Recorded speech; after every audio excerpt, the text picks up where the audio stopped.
Now at 7, no identification, no background check, no problem. It really has come to the forefront right now because of the inability to trace them. Tonight, KIRO 7 investigates the danger of ghost guns. You buy the parts on the internet, then put the gun together yourself. Criminals already know about this loophole in the law. And tonight, you'll hear from the federal agents tracking ghost guns as KIRO 7's Allison Grandy digs into the debate over whether they should be sold.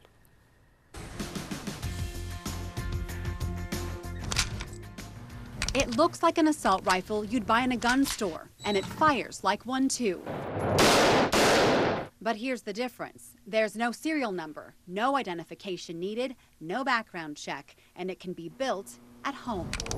What these companies are doing is trying to exploit kind of a technical loophole in federal law. We found many online businesses that sell all the parts needed for an unfinished rifle.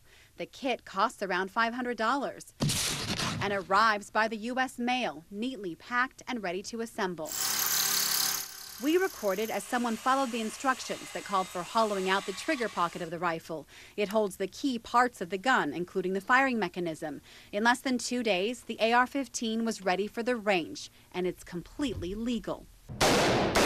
We seize hundreds of these, and the number has been going up every year. They're called ghost guns, and police say more and more criminals are making them, selling them, and using them in violent attacks across the country. Authorities say Kevin Neal used an AR-15 he built himself in a deadly shooting rampage in Northern California last November. I think he had a desire to kill as many people as he could. Neal killed 5 people, then headed to a local elementary school. School administrators heard gunshots and locked down the school as Neal fired 30 rounds outside. Neal's criminal history prohibited him from owning a gun, so he ordered the assault rifle kit online. No background check, no questions asked. If you hit metal, gently pull it. ATF agents went undercover in Sacramento to bust a ghost gun manufacturer dubbed Dr. Death.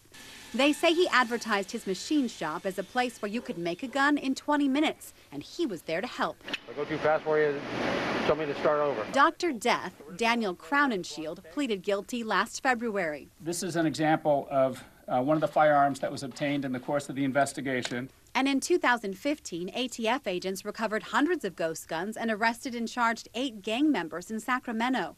Investigators say they were selling the AR-15 rifles out of car trunks in shopping center parking lots.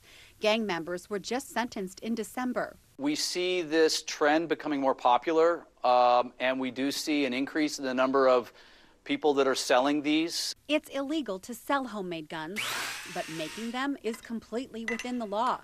Adam Skaggs represents Gabby Gifford's Law Center to Prevent Gun Violence. The former congresswoman was gravely wounded in a mass shooting that killed 6 people.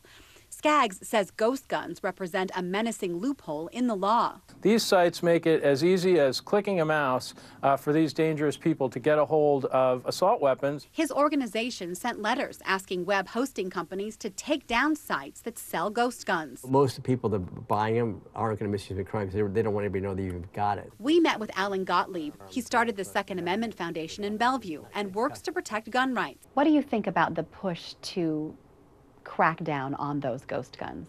Well, I don't really understand it outside the context of the same people that are pushing to crack down on so-called ghost guns are pushing to crack down on all guns. Gottlieb says ghost guns are more often purchased by hobbyists or people who don't trust the government and want to have a weapon the feds don't know about for fear it could be confiscated, not criminals.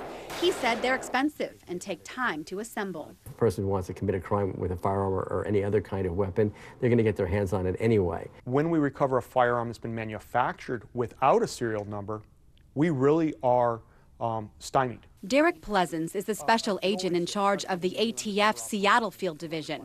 We asked if ghost guns are being recovered at local crime scenes. I am 100% positive there are citizens in Washington that are manufacturing firearms for themselves, which they are allowed to do.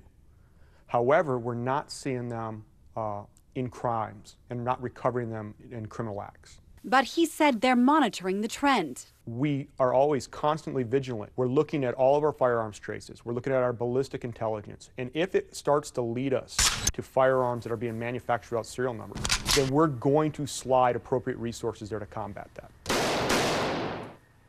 The real challenge for ATF investigators is there's no way to track who's buying the parts and making ghost guns at home.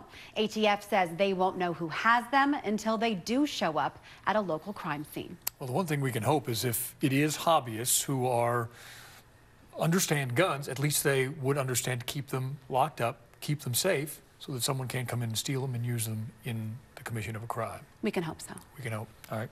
Thanks a lot. Steve. Jesse.